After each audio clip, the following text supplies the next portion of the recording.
Morning, Jonathan Lamb, Kerrville Police Department.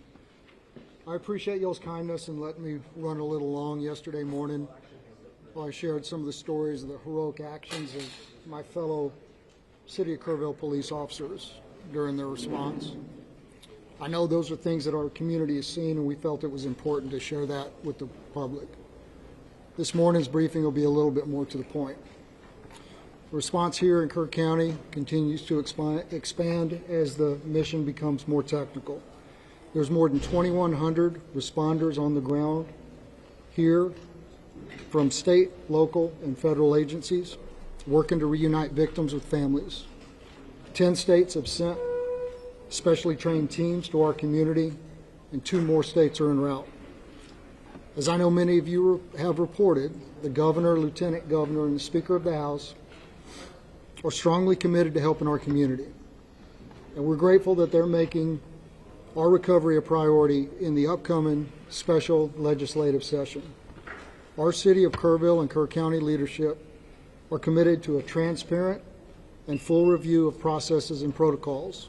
The special session is going to be a starting point for that work, but our entire focus since day one has been on rescue and reunification, which leads me to our latest report.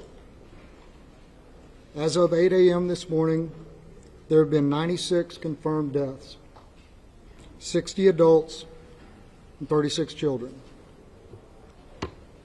The number of missing remains at 161, and there remain 5 campers and 1 counselor from Camp Mystic among the missing. If family members had reported a loved one missing and they've returned safely, we ask that you notify us through kerrvillemissing@dps.texas.gov or call 830-258-1111. Again, that's kerrvillemissing@dps.texas.gov or call 830-258-1111. Additionally, the state of Texas, FEMA, the Small Business Administration have opened a disaster recovery center here in Kerrville for those who have been affected by the storms. It's currently open at the First Baptist Church here in Kerrville at 625 Washington Street. It'll be open from 8 a.m. to 7 p.m. every day. The Individual Assistance Program can provide financial support for things like medical and dental assistance, vehicle damage, housing, child care, and replacing essential items, even for non-residents who were impacted by the floods. You can visit disasterassistance.gov, use the FEMA app, or call 1-800-621-3362.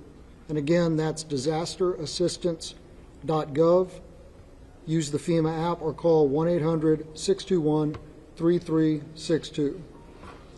And in closing, I'd like to say one more time, on behalf of our Unified Command here in Kerr County, how appreciative we are for the help since this tragedy took place. People from all over Texas, all over the country, continue to show their support in so many ways, and we are thankful. And with that, I'll take a few questions. Yes, sir. Yes, sir. Morgan Chesney, NBC News. Did the inability of police radios to communicate directly with county radios hamper rescue or recovery efforts as those waters rose? I don't have any information to that point. Yes, sir. Jason Allen, CBS News. Given that you still have people who live in this area, what's different? What changes have been made to ensure you get heavy rain again a week from now, a month from now, you don't wind up in the same situation? I think that's an important question, and as we are aware, we've been very weather alert throughout the entirety of this, and that's something that we're going to be looking at. Thank you. Sergeant Lang, can I get a Yes, question? ma'am.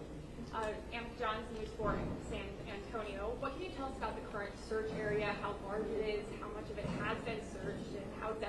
grid system work for something like this? So the last part of your question again, please.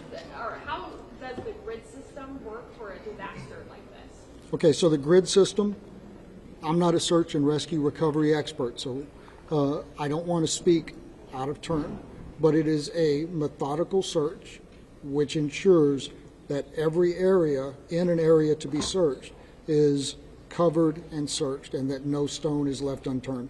Unfortunately, I don't have a exact number of how many miles of river that we've searched or how many people who have been out there. I just don't have that information for you, but I'm happy to follow up. Sir, last question. This will be last question. Yes.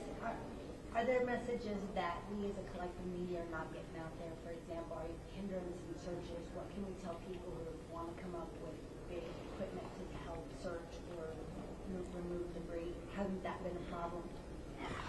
I don't want to say it's been a problem because we're so grateful for the amount of people who want to come to this community to help. And we've had people from all over the state and all over the country volunteer their services and say, I have a front end loader, I have a boat, I have this. Groups and individuals, but it's important that we have certified professional search teams out there right now. We have compiled a database of volunteers who have made themselves available, and if and when that time comes that we're able to call upon them, we will be calling upon them. In the short term, I believe that all of our basic needs are being met, both through the federal and state response and the support that we've been getting, as well as this community rising up in a really unprecedented way to show their support for all of us here. Thank you very much. That's the end of the press conference. If you are not receiving emails from the Joint Information Center, please make sure that you send us an email to JIT, so JIC@kerrville.tx.gov. That is JIC@kerrville.tx.gov. We will make sure to put you on the distribution list. We will be providing a printed update later this afternoon. Thank you.